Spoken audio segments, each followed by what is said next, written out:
Good evening. Vandalism, you heard from Lord Sumption, to break up the collection of the British Museum and other universal museums would be vandalism. Now, I wonder if Lord Sumption is aware of the fact that he has been repeating arguments made by Napoleonic France. In the wake of Waterloo, the British government made Napoleon and the French return what Napoleon had stolen from Italy. And of course, the French tried to resist returning these items. And what they said was, you will see that the arguments are strangely familiar, the collection was lawfully acquired, the artworks were removed in order to be rescued for posterity, they were better looked after and more accessible to the public in the Louvre than back home. And the French also contended that the breakup of the unique collection in the Louvre would be an act of vandalism. Now, one of the most surprising claims of the British Museum is that the marbles are better divided off between two museums. According to the museum, there is, and I quote, a positive advantage and public benefit in this division. The Acropolis Museum allows us to view the marbles in the context of Athenian history and the British Museum in the context of world history. But is the argument valid, or is the division falsely paraded as virtuous? And surely, if it is so important and beneficial to the public to divide the Parthenon marbles between two museums, should we not divide other treasures as well? The British Museum argues that this division is not unique. The museum points out that objects such as medieval and Renaissance altarpieces have been divided and distributed between museums around the world. Lord Sumption mentioned Egyptian antiquities, but are these objects comparable to the Parthenon? The division of the Parthenon marbles can only be compared to the fragmentation of a monument. Can we imagine the Sistine Chapel divided in two, the frescoes of Michelangelo split in two? Yet this is what happened with the Parthenon. The narratives of its frieze, the metopes, and the pediments were interrupted. And even individual statues have been torn apart. Take the example of Poseidon, a statue from the Western pediment. The front and middle part of his torso is in Athens, but the back and upper part of his torso, including shoulders and collarbones, is in London. Now, does this division convey a positive advantage and public benefit, because one part of Poseidon's body can be admired against the context of Athenian history and another part of his body can be admired against the context of world history? I'm taking a moment because I have a French name to pronounce, and it's a difficult name to pronounce. Catharine Titi, who was a French scholar, said at the end of the 18th century, when he opposed the despoiling of Italian art by Napoleon, to divide is to destroy. And you simply cannot turn this truth on its head. To divide is to destroy. States, including the United Kingdom, of course, pass laws in order to protect the integrity of monuments and other public buildings. And this same integrity is a necessary principle for a property to be inscribed on UNESCO's list of cultural heritage. Now, as a legal scholar and as an international lawyer, I cannot complete my arguments without telling you a little about the law.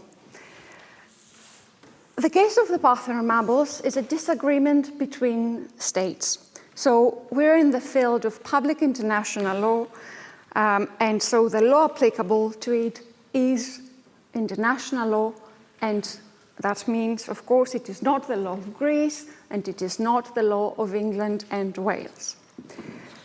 So what does international law have to say about a disagreement such as this? Now, The British Museum has, of course, possession of the marbles, of almost half the marbles. We know that, we can see them if we go there. But it does not have ownership. Elgin never had legal title to the marbles, and since he had no legal title, he could not pass title, he did not have to the government and the government to the museum. I don't have time to discuss the question of the permission now.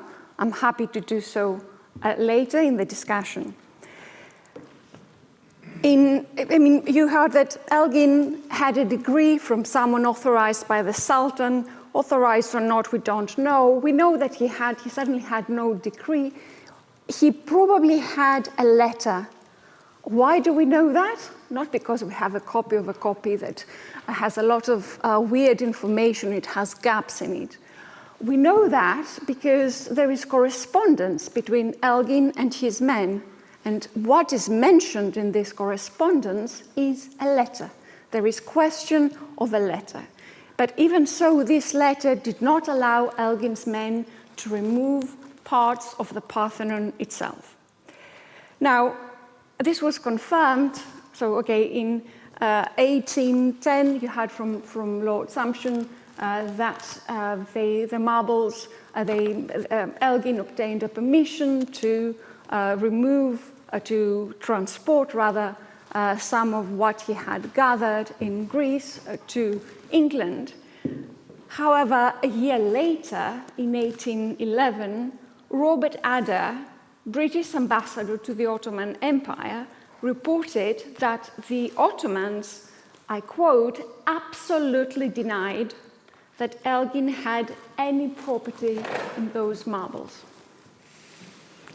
That same year, 1811, Elgin wrote to Spencer Perceval, the Prime Minister, also admitting that the Ottomans denied that those who gave him the marbles had any right to dispose of them.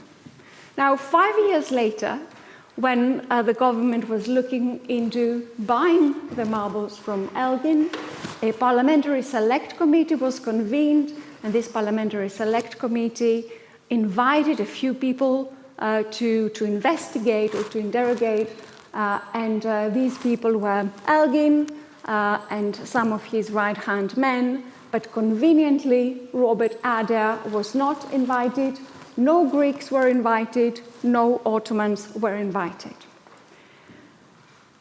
In any event, Elgin could not have title to the marbles for another reason. It is the principle of integrity of public monuments that I mentioned at the beginning, and we have this on the authority of the International Court of Justice. In 1962, in the case of the Temple of Privy here, a case that opposed Cambodia and Thailand, the court, let me take a break and tell you about the case. The case opposed Cambodia and Thailand. Thailand occupied a territory where there was a Cambodian temple. There was a temple. The court said this territory belongs to Cambodia, and so Thailand has to return every object, even objects such as pottery, for example, and parts of the temple that it has removed. The court thus expressed the principle that the state never loses its sovereign title to public monuments and the objects and parts that belong to them. Parts of a building belong to the sovereign territory, whoever the sovereign is at any given time. They are, so to speak, legally immovable.